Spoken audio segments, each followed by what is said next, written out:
अब आपके आते हैं सिलेबल। सिलेबल आपकी क्या चीज़ होती है फोनेटिक्स पार्ट के अंदर? सिलेबल आपके एक ऐसी स्पीड साउंड होती है जिसके अंदर आप क्या डिस्कस करते हो, एक स्मॉल यूनिट्स आप डिस्कस करते हो। एक कंस्ट्रक्टिव यूनिट होती है स्पीच से रिलेटेड, एक कंस्ट्रक्टिव यूनिट होती है जिसे आप फिनीम बोलते हैं। फिनीम्स जो होते हैं एक सीक्वेंस की फॉर्म में होते हैं, जैसे कि A plus B plus C plus D एक कॉन्टिन्यूशन फॉर्म में होती है ना, जैसे अल्फ़ाबेट्स आपकी कॉन्टिन्यूशन फॉर्म में होते हैं A प्लस बी प्लस सी। तो वैसे ही फिनीम्स आपकी एक स्पीच साउंड के अंदर एक कॉन्टिन्यूशन एक सीक्वेंस फॉर्म में होती है, और ये कंबाइन करते हैं एक हाईएस्ट लेवल डिग्री को, ये कंबाइन करते हैं जो आपकी किस चीज़ को यूनिट को बनाते हैं उससे भी ज़्यादा हाई यूनिट के वो लेकर जाता है। और उसके बाद एक और हाई यूनिट बनती है और उसी को हम सिलेबल करते हैं। फिनीम्स के अंदर जितनी ज़्यादा हाई यूनिट्स आपकी बनती जाएंगी उसी को आप सिलेबल का नाम दोगे। और ये वेरी इम्पॉर्टेंट सब्जेक्ट होता है, वेरी इम्पॉर्टेंट सिलेबल्स होते हैं आपके ये, जो आपकी स्पीच साउंड के अंदर जो आप अपना वर्ड्स प्रोनाउंस करते हो उसके अंदर आपकी ये काम आती है चीज़ें। जैसे कि सिलेबल अब क्या चीज़ होती है, किससे सिलेबल बनता है? A word consist of one और मोर देन वन सिलेबल, जिसके अंदर एक से ज़्यादा सिलेबल होंगे वहाँ पर आपकी सिलेबल की सिचुएशन अराइज होगी। और ज़्यादातर वर्ड्स में आपकी क्या चीज़ आती है कि ऐसा पॉइंट आता है जहाँ पर बहुत ज़्यादा सिलेबस होते हैं एक ही वर्ड के अंदर। मीन्स जैसे आपका कोई वर्ड है डिफ़िकल्ट, आपका ये वर्ड है डिफ़िकल्ट, आप उस डिफ़िकल्ट को कैसे डिफ़ाइन करोगे? उसे तोड़ तोड़ कर आप उसे डिफ़ाइन करोगे और उसका एक एक्सेंट बनता है, एक सिलेबल बनता है कि एक सिलेबल, एक वर्ड में एक सिलेबल है, दो सिलेबल है, तीन सिलेबल है, एक पूरे वर्ड में कितने सिलेबल बैठते हैं, वो चीज़ आपकी होती है सिलेबल। तो उसके बाद आपके और वर्ड्स आ जाते हैं जैसे कि रैट, ट्रैक्टराइजेशन, इलेक्ट्रिसिटी, डीजेनरेट। ये जितने भी आपके वर्ड्स हैं, अब आपको इन वर्ड्स को लिख के देखना होता है। ये आप डिसाइड करोगे कि कहाँ पर आप अपना दिमाग लगा के डिसाइड करोगे कि कहाँ पर आपकी फर्स्ट लेवल बैठ रहा है, कहाँ पर आपका सेकंड, किस वर्ड को तोड़कर आपका वो फोर्थ लेवल बैठ रहा है या फिफ्थ लेवल। जितने भी आपके वर्ड्स हैं उनमें से कितने सिलेबल्स आपके बैठते हैं, और इनको बोलने का, इन वर्ड्स को बोलने का एक प्रॉपर तरीका होता है। और तो और ये जो आपके वर्ड्स होते हैं जैसे कैरेक्टराइजेशन, इलेक्ट्रिसिटी, जो मैंने आपको वर्ड्स बताए हैं, इनकी अपनी एक अलग से एक्सेंट्स होते हैं। इनके मीन्स इनकी अलग से वर्ड्स की फॉर्मेशन होती है। अब जैसे इलेक्ट्रिसिटी है, इसको अगर आप फोनेटिक्स फॉर्म में लिखोगे तो कैसे लिखोगे? उसके अल्फ़ाबेट्स डिफरेंट होते हैं। जैसे ABCD आपके अल्फ़ाबेट्स होते हैं इंग्लिश के अंदर, वैसे ही फोनेटिक्स के अंदर वर्ड्स के अल्फ़ाबेट्स होते हैं, एक्सेंट्स होते हैं इनके। तो वो चीज़ आती है और इनको आप हाइफन देकर डिस्क्राइब करते हो। मीन्स कि इसके अंदर आपको हाइफन देकर डिस्क्राइब करना पड़ता है। अगर आप हाइफन नहीं दोगे तो आपकी वर्ड्स के डिस्क्रिप्शन एक फोनेटिक्स फॉर्म में, एक सिलेबल फॉर्म में नहीं होगी, क्योंकि आप वर्ड्स को तोड़ते हो।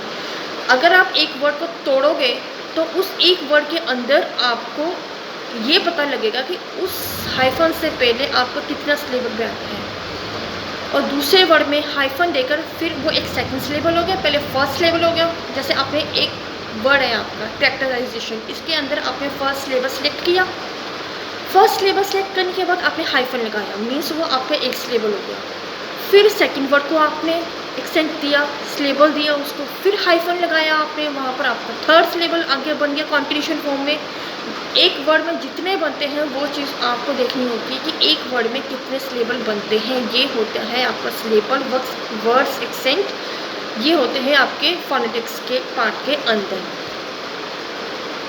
और तो और इसके अंदर आपको क्या करना होता है, कई बार ऐसे डिफ़िकल्ट वर्ड्स आ जाते हैं जहाँ पर आपको सिलेबल लगाना बहुत मुश्किल हो जाता है। छोटे छोटे जो वर्ड्स होते हैं इनको एक दो पार्ट में तोड़कर उनके अंदर आप सिलेबल का एक्सेंट लगा सकते हो। लेकिन अगर आपको एक बड़ा वर्ड्स दे दिया जाए, जैसे कैरेक्टराइजेशन था, डीजेनरेशन होता है, इन वर्ड्स को तोड़कर आप कैसे अपना सिलेबल लगाओगे, ये चीज़ फिर बहुत कई बार बहुत मुश्किल हो जाती है स्टूडेंट्स के लिए कि आप एक्सेंट कैसे लगाओ, और वहीं पर बच्चा मार खा जाता है। कई बार उस वर्ड्स को आप, जो मैंने अल्फ़ाबेट्स बताए थे ABCD, वैसे ही जैसे कमांड वर्ड है, इसको आप कैसे अल्फ़ाबेटिक फॉर्म में, फोनेटिक्स फॉर्म में आप कैसे इसको लिखोगे, तो वो चीज़ आपकी यहाँ पर डिस्क्राइब होती है इस चैप्टर के अंदर।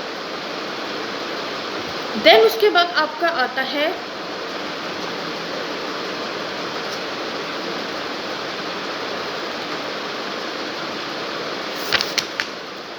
स्ट्रक्चर सिलेबल का कैसा होता है। अब सिलेबल का स्ट्रक्चर बताने के लिए एक हायर यूनिट की ज़रूरत पड़ती है, एक फ़नीम की ज़रूरत पड़ती है, जिसके अंदर एक हाईएस्ट डिग्री फॉर्मेशन आ जाती है वर्ड्स की। तो वो चीज़ आप कैसे बताओगे। वोवल साउंड्स की इसके अंदर स्ट्रक्चर होता है। अगर आप कोई वर्ड्स प्रोनाउंस करते हो, उसके वर्ड्स के अंदर आपको वोवल्स की साउंड सुनाई देगी। अगर आप कोई वर्ड्स डिस्क्राइब करते हो, उसे बोलने की कोशिश करते हो, कोई ऐसा वर्ड जिसके अंदर वोवल आता हो, तो वो चीज़ आपको स्ट्रक्चर मिलेगा सिलेबल का, आपको वो चीज़ शो होएगी। और ऐसा नहीं होता कि आप वोवल के बिना किसी सिलेबल को डिस्क्राइब करो। और तो और वोवल्स जो होते हैं, एक ऐसा एलिमेंट होता है जिसके अंदर अगर सिलेबल एक साउंड में दे रखा हो, अगर सिलेबल एक ही साउंड में है, तो वहाँ पर साउंड जो है वोवल की फॉर्म में आएगी।